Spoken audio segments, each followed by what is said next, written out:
Hey guys, Survival here. Today I wanted to go through a handful of essential knots that you need to know. So let's get to it. So the first knot I want to go through is the reef knot. This knot is very simple. It's a good general purpose knot as long as the cordage is the same size. A reef knot is as follows: right over left and under,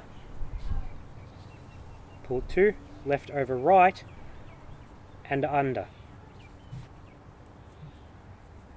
pull tight, and you'll get a knot that looks like that.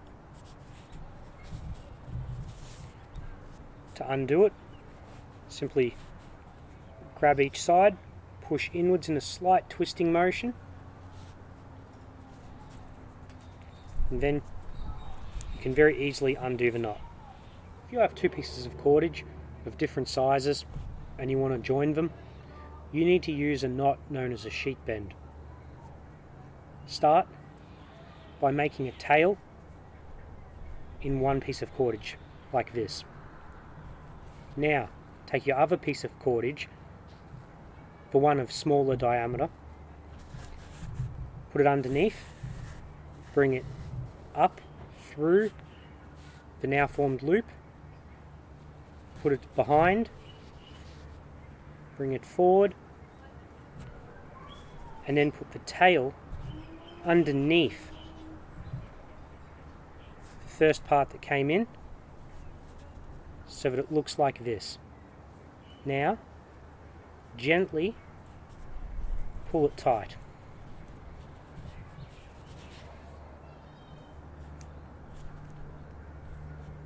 And you have now joined two pieces of cordage of different sizes. To undo it, simply push the longest part of the smaller diameter cordage upwards through the loop, releasing it, pull the tail of the small piece through, and pull it apart. The last knot is a very useful one. When you need to put some cordage onto something that is round, such as a tree branch, a broom handle, a pole, you need to use what's known as a clove hitch. There are some tricks to doing a clove hitch in a lot less time. However, I am personally of the belief that you should only use the tricks to tie a clove hitch faster once you know how to tie it manually, traditionally, in its entirety. I say this because those tricks always require being able to slip the cordage or rope over one end of the cylindrical object. This is not always possible, nor is it always practical.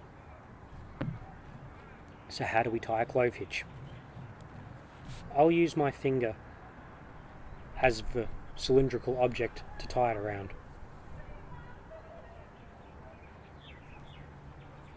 So we start like this.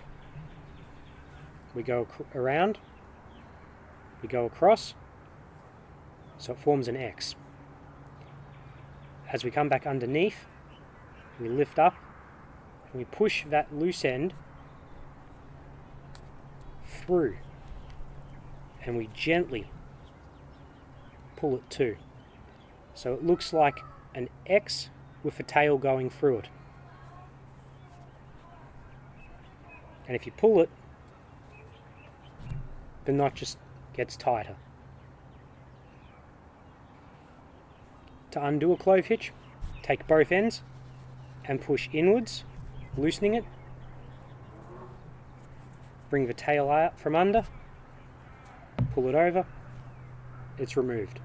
These three knots, the reef knot, the sheet bend, and the clove hitch, are the three most important knots that any survivalist, prepper, homesteader, camper, bushcrafter, orienteer need to know. Practice them, learn how to do them by feel, because you never know. You may need to use it at night, and you may not have a light source available. And remember, as always, stay safe in the bush.